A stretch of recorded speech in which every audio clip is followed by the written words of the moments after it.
Desculpe. Sr. Professor António Menezes Cordeiro, vamos ouvir, Sr. Professor. Muito obrigado. Enfim, não havendo perguntas da plateia, não posso de maneira nenhuma deixar de aproveitar os nossos ilustres oradores aqui presentes. O professor Jaime Nogueira Pinto foi um grande gosto de ouvi-lo, sou um dos seus admiradores incógnito. Não me tenho visto, mas eu tenho ouvido sempre muito atentamente.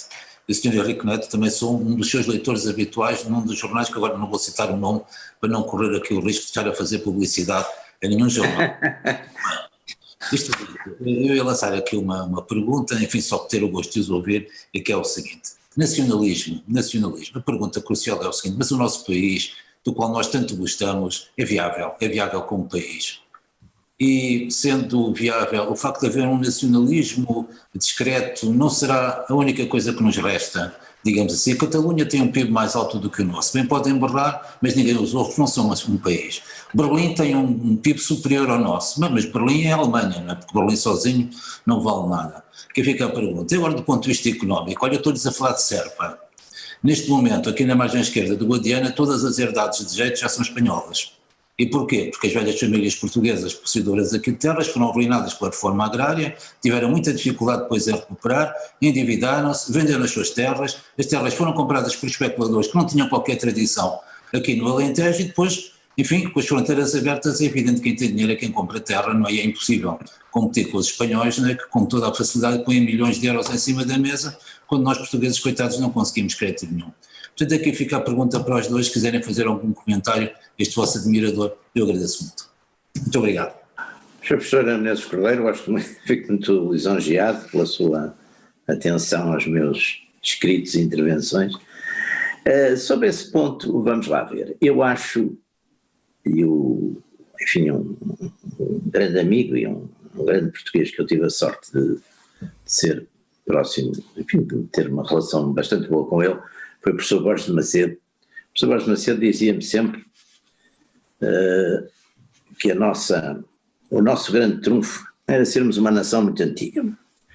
E eu acho que nós temos esse enraizamento enfim, sermos uma nação muito antiga. Eu também acho que não é só sermos muito antigos, é também o sítio, o lugar geográfico onde estamos. Quer dizer, ficamos, de facto, também sempre, em alguns aspectos talvez seja negativo, mas noutros é positivo, quer dizer, ficamos de facto muito longe de toda aquela conturbadíssima história da Europa e da Europa Central, sobretudo, onde de facto, enfim, eu dava sempre esse exemplo aos alunos, alguém que tenha nascido em Praga deve ter mudado, em no menos de um século, mudou 5 vezes de nacionalidade, quer dizer, foi do Império Austro-Húngaro, foi checo, depois foi anexado ao Terceiro Reich, depois foi da Checoslováquia comunista e hoje seria da República Checa. Ora bom, nós de facto temos uma persistência nacional muito funda e eu nunca me impressionei também muito com essas questões enfim, quando eu comecei a pensar nestas coisas, lembro-me que havia aí já um grande neorriquismo, porque aqui em Portugal vive sempre assim umas pessoas que descobrem coisas, umas nas salas, outras nos jornais, descobrem de vez em quando umas coisas. E um dos argumentos que sempre se levantavam era essa questão de Portugal, enfim, quando se começava a comparar os Estados com as empresas, foi uma coisa que houve muito essa mania, Portugal tinha um orçamento muito mais pequeno, já não sei quem era, L'Oréal talvez, L'Oréal que eu aliás que era da Madame Bettencourt, que até foi uma pessoa que, enfim, que conheci bem, o marido dela, o André Bettencourt, e lembrava-me sempre dessa história da L'Oréal. O orçamento da L'Oréal era muito superior ao orçamento, quer dizer, o produto da L'Oréal era superior ao produto português. Eu dizia sempre, mas eu acho que se a L'Oréal for invadida, os empregados da L'Oréal e os diretores da L'Oréal não vão defender a L'Oréal aos tiros de armas na mão. E Portugal, se for invadido, eu espero que ainda haja alguém para fazer isso, não é? Portanto, eu acho que estas comparações, quando se fazem estas comparações em puros termos económicos, de facto, felizmente, graças a Deus, não é isso, não é? Quer dizer, há outras coisas e nós temos nisso, eu penso que aliás os grandes conflitos do futuro vão ser conflitos identitários, vão ser muito mais conflitos de classe vão ser conflitos de culturas, vão ser conflitos de identidades, vão ser conflitos, portanto, ligados exatamente a esse aspecto, à nação, se quiser. E nós nisso temos a sorte, não é sorte, é sermos o resultado de uma história muito antiga e, portanto, termos, pelo menos até hoje, termos exatamente uma fortíssima identidade, sem termos, digamos, minorias contestantes, ou por razões religiosas, ou por razões etnolinguísticas, não temos nada disso. Portanto, eu acho que esse fator de unidade nacional. E depois um outro fator que eu também acho que é muito importante. Nós fomos sempre, na nossa política externa, de certo modo, subordinamos sempre a ideologia à geopolítica. A ideologia à geopolítica. Nós tivemos sempre, por exemplo, uma consciência de que tínhamos uma certa necessidade de aliança atlântica, de uma ligação atlântica, exatamente por causa dos problemas do continente, e no continente olhavam mais para a península como uma unidade do que no Atlântico. E, portanto, enfim, sempre fomos sobrevivendo também um pouco na base disso, e eu penso que apesar de tudo, e apesar de todos os problemas e divisões ideológicas, há uma certa, dentro da consciência portuguesa, e por isso nunca me impressionaram muito uns inquéritos que de vez em quando apareciam, não sei quem é que os punha, mas a dizer que 70% dos portugueses gostavam mais de ser espanhóis que portugueses. Nunca percebi de onde é que isso vinha, também nunca ninguém me deu essa explicação. Deve ser como as sondagens agora dos grandes institutos dos Estados Unidos, que também davam coisas que depois não vieram a acontecer, não é? Portanto, eu acho que se a gente guardar a nossa cabecinha como juiz principal e olharmos sempre para tudo à luz da nossa cabeça e fazermos outra coisa que o professor Borges Macedo sempre se refere, que é a exegese crítica das fontes do conhecimento. Acho que, enfim, resistimos a essas coisas. Muito obrigado. Obrigado, Sr. Professor Jaime Nogueira Pinto. Só um minuto, Sr. Henrique Neto, já está. Primeiro, a questão do nacionalismo. Eu também sou nacionalista. Gosto do meu país, gosto dos meus concidadãos, defendo os interesses do meu país, e considero que isto, de alguma maneira, é ser nacionalista. Claro que o nacionalismo como ideologia, ou o excesso ideológico, ou, digamos, os excessos, neste caso excesso de nacionalismo, como os excessos de outras coisas, são sempre prejudiciais. E, nomeadamente, e faço recordar aquilo que eu disse sobre a educação, quando os cidadãos são formados apenas com conhecimentos e têm comportamentos desviantes, os mais variados, e caem em excessos de violência, de interpretação errada dos fenómenos, de extremismos, por ausência de uma formação de comportamentos. São pessoas, enfim, na minha avaliação, que se comportam mal. É evidente que também no nacionalismo isso tem efeitos perversos, porque leva a excessos. Agora, o nacionalismo é a defesa dos nossos interesses, e apesar de eu respeitar a globalização, de saber que é um fenómeno que dificilmente pode ser contrariado, pois é possível, mesmo na globalização ou na União Europeia, defender o interesse nacional. E eu lamento que, frequentemente, nomeadamente na União Europeia, isso não seja feito. Quanto à questão espanhola ou de Espanha, no texto que eu aqui referi e que eu escrevi na tentativa de contrariar o texto do Dr. António Costa Silva, tem um capítulo a que eu chamei a questão ibérica. E a razão é esta. A questão ibérica foi o mais importante problema que Portugal teve durante mais de 8 séculos. Foi um problema que nos preocupou, perturbou e que condicionou muitas dos nossos governos ao longo deste tempo. E eu pergunto-me frequentemente por que raio é que de repente a questão ibérica desapareceu e agora já não há um problema ibérico. Ora, eu acho que há. Ora, ainda há dias, uma senhora ministra dizia que a ferrovia devia ser entre Lisboa e o Porto, porque os espanhóis não nos deixavam ligar a França.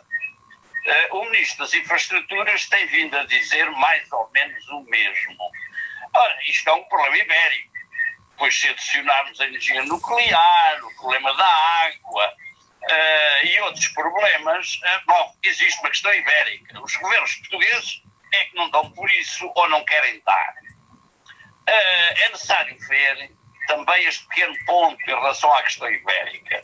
Durante séculos, Portugal resolvia a diferença de dimensão e de poder com a Espanha, relacionando-se e, digamos, a política externa era feita sempre, ou sempre que possível, através ou do Papa, ou da Inglaterra, ou da França, que encostávamos a um poder maior para poder conter o poder da Espanha.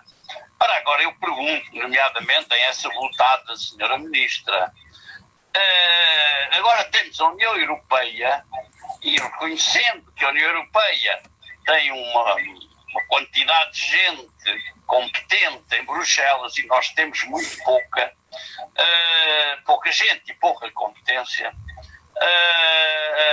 porque é que nós não negociamos coisas como a ferrovia, que aliás foi decidida e legislada pela União Europeia. Não tratamos esses assuntos na União Europeia para dizer que os espanhóis não nos deixam.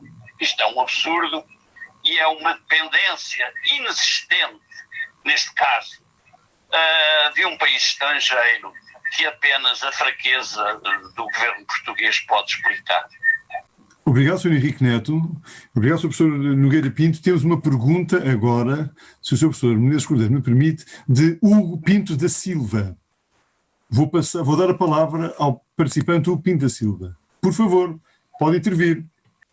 Desde já, obrigado. Apresento-me rapidamente, Hugo Pinto da Silva, e neste momento estou na Suíça, e passo a dizer porque é que estou na Suíça, porque a minha pergunta, se me for permitido, tenho 3 perguntas, uma para o Sr. Henrique Neto, a segunda para o Dr. Jaime Nogueira Pinto e talvez uma terceira para quem quiser responder. A primeira pergunta é como é que o Sr. Henrique Neto possivelmente vê e integra toda a diáspora portuguesa, que é muita, que já era muita e voltou a ser muita e voltou a ser bastante diferente, eu falo por mim. Passou a ser uma diáspora no estrangeiro, sobretudo na Europa, qualificada. Passou a ser uma diáspora que, e eu estou aqui na Suíça e conheço muitas pessoas nessa situação, engenheiros, médicos, eu mesmo estudei na Faculdade de Direito de Lisboa, fui aluno do Sr. Professor Pedro Marchante e do Sr. Professor Menezes Cordeiro e trabalho aqui num banco na Suíça. E portanto somos todos uma diáspora que, uns melhor, outros pior, todos formados em Portugal, no ensino superior, falámos várias línguas, chegámos cá com melhor ou pior dificuldade, entramos no mercado de trabalho, fazemos mestrados, fazemos doutoramentos, fazemos tudo aquilo que nos é exigido e que muitas vezes em Portugal também fazemos, mas infelizmente ou não há oportunidades ou as pessoas também decidem agarrar outros desafios. A pergunta é como é que nós, cá fora, todos, além de fazer o que eu estou a fazer hoje um bocado, que é seguir o que é que está a acontecer em Portugal e participar ativamente, embora à distância, na vida portuguesa ou na vida universitária portuguesa, como é que nós poderíamos e como é que vê nas suas ideias o aproveitamento de toda esta quantidade de gente de várias áreas de formação, desde a medicina, a enfermagem no Reino Unido, e já agora, e também os não formados, para não parecer que estou só a pegar nos intelectuais ou naqueles que estudaram. Como é que vê nesse seu plano? A pergunta para o Sr. Professor Jaime Nogueira Pinto seria mais um estilo de comentário e pergunta, que é, e eu falo também aqui um bocado por experiência própria, a nova ordem mundial que foi estabelecida pelo Ocidente fez com que, sobretudo com a entrada da China na Organização Mundial do Comércio, fez com que, numa primeira fase, sobretudo os países mais pobres e com uma economia de valor acrescentado mais reduzido, como é o caso da portuguesa, com têxteis, calçada, etc., sofresse muito às mãos do Oriente, sobretudo China e depois numa segunda fase Tailândia, Indonésia, Bangladesh, etc.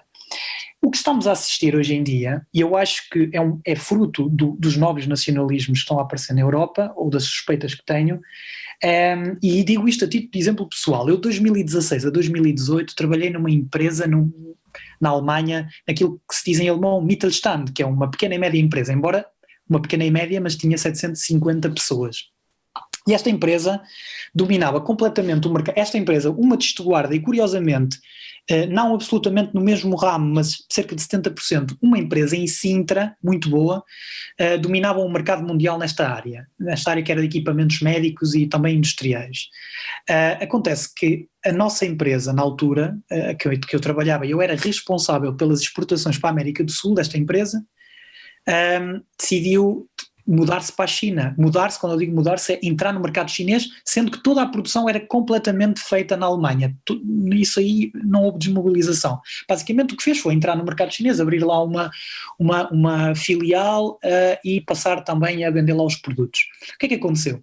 Esta empresa viu muitos dos seus equipamentos copiados. Claro que numa primeira fase aumentou os seus lucros de uma forma exponencial, devido ao mercado chinês e às condições que lá são oferecidas.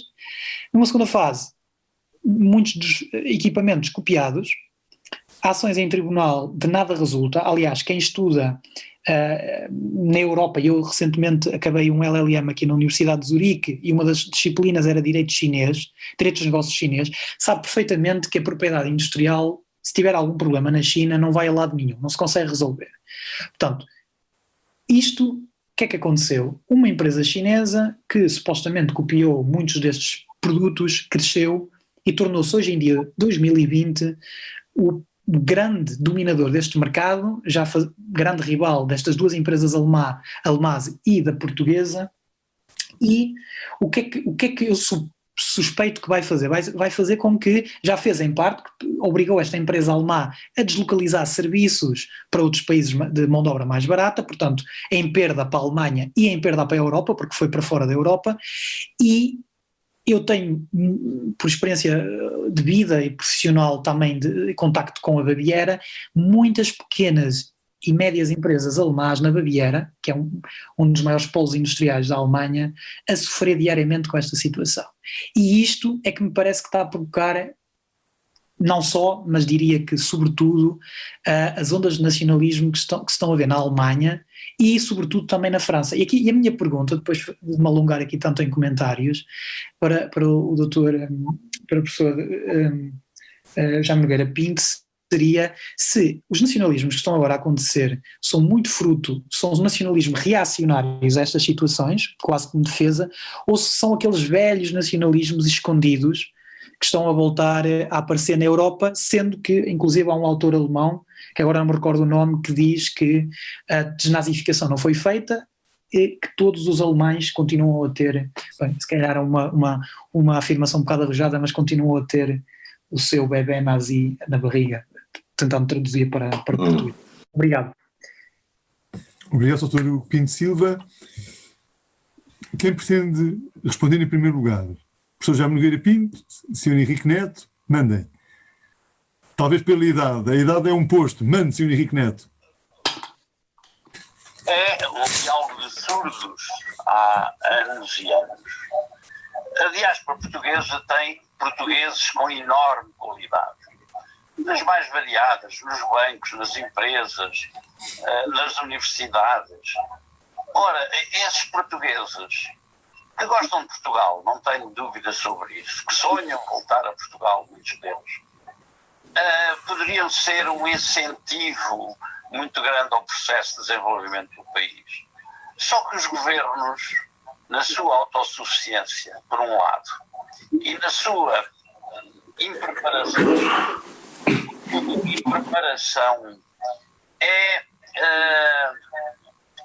que já disse quanto ao investimento estrangeiro, os governantes, diferentemente da empresa, uma empresa quando quer um determinado colaborador, vai procurar o colaborador com as qualidades e os conhecimentos necessários para uma determinada função.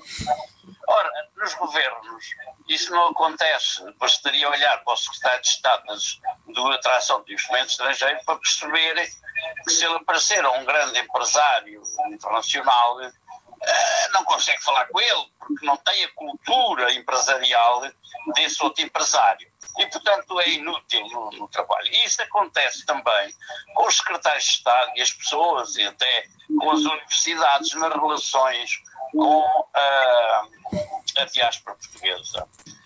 Eu acho que a diáspora portuguesa, eu tenho até um ponto, tenho um filho e 2 netos exatamente a viver na Suíça e, portanto, tenho relações com a diáspora portuguesa em vários países, já tinha por força da empresa, e acho que a diáspora portuguesa é um valor que Portugal não aproveita, ou não aproveita suficientemente. Quanto ao problema da China e dos equipamentos, bom, é facto que a China tem aproveitado imenso da espionagem tecnológica e empresarial. Há anos que isso acontece. Isso tem razão, baseia-se nas diferentes interesses, quer entre países, a Europa por um lado, os Estados Unidos por outro. Veja-se o que está agora a acontecer com o telemóvel chinês. Os Estados Unidos têm uma posição, a Europa, ou cada país da Europa tem outro. E por outro lado, a Europa, no caso da Europa, a Europa não tem uma política externa, nomeadamente nestes campos tecnológicos. Tem uma política alemã.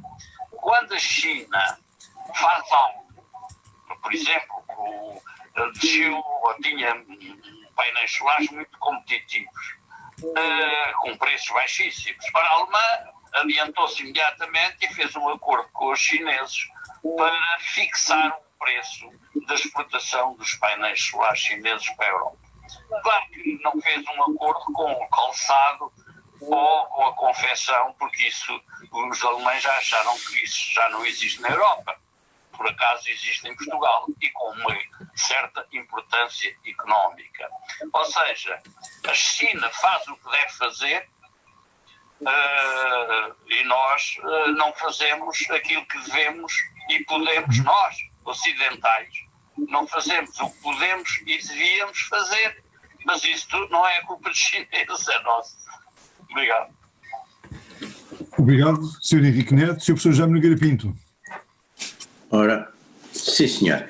Bom, sobre esse ponto, digamos, do que é, quais são esse aspecto de facto da competição económica, chinesa, que é um ponto de facto muito importante, embora eu julgue que a partir desta pandemia vai haver uma desconfiança grande em relação a muita coisa da China, e essa questão da China como fábrica do mundo vai ter alguns problemas e alguns limites, com razão ou sem ela, não sei, mas acho que é um facto. É evidente que o nacionalismo como valor político, o nacionalismo é o amor à nação, é o considerarmos a nação como, digamos, o valor político, a entidade política principal, e não nem a pessoa nem a humanidade.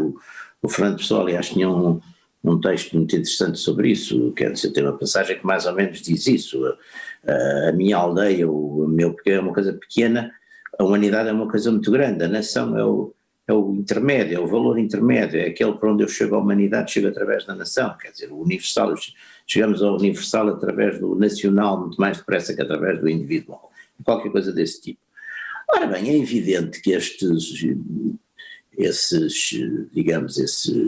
prejuízos, chamemos assim, esse prejuízo que as empresas e que as pessoas vão sofrendo diretamente, e o Sr. Henrique Neto estava ali a dizer, os chineses são nacionalistas, pois são os chineses comunistas, portanto se a gente dizia que havia a China nacionalista, que era também a China comunista, os chineses comunistas são nacionalistas, quer dizer, os chineses comunistas, como aliás os russos atuais também são nacionalistas, como a maior parte dos países são nacionalistas, no sentido que defendem os interesses do seu país.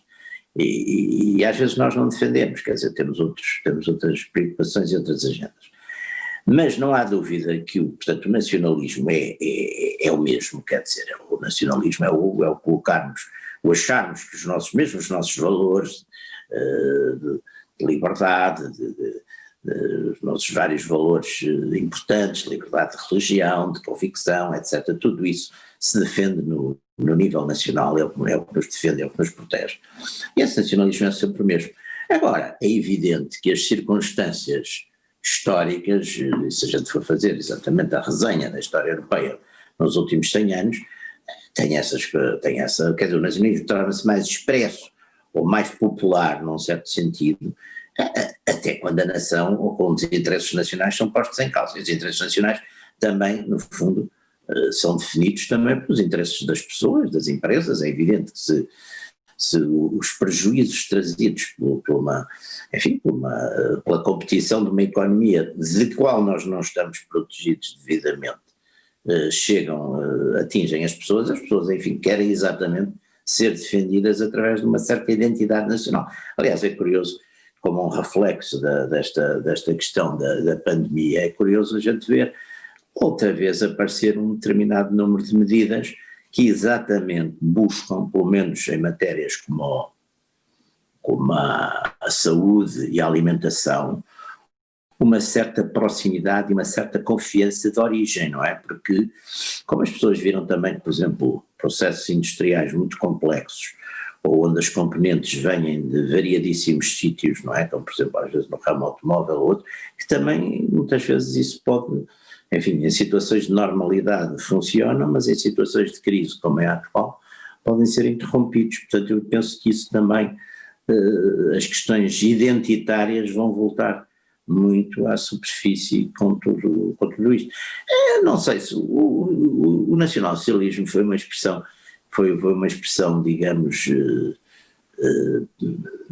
íamos dizer, excessiva, extremista, de certo modo quase paranoica do nacionalismo, e uma das racismo biológico, de racismo ou de identitarismo biológico, assimilar isso às manifestações exatamente de amor da pátria, de defesa dos interesses nacionais, etc. Isso é uma velha tática de amálgama que eu passei a vida a ver aparecer e, enfim, e a rebater-se sempre que tenho a oportunidade disso. Portanto, aí eu acho que temos que ter bastante cuidado e discernimento, não é? Muito obrigado, Sr. Professor Jaime Nogueira Pinto, obrigado, Sr. Henrique Neto.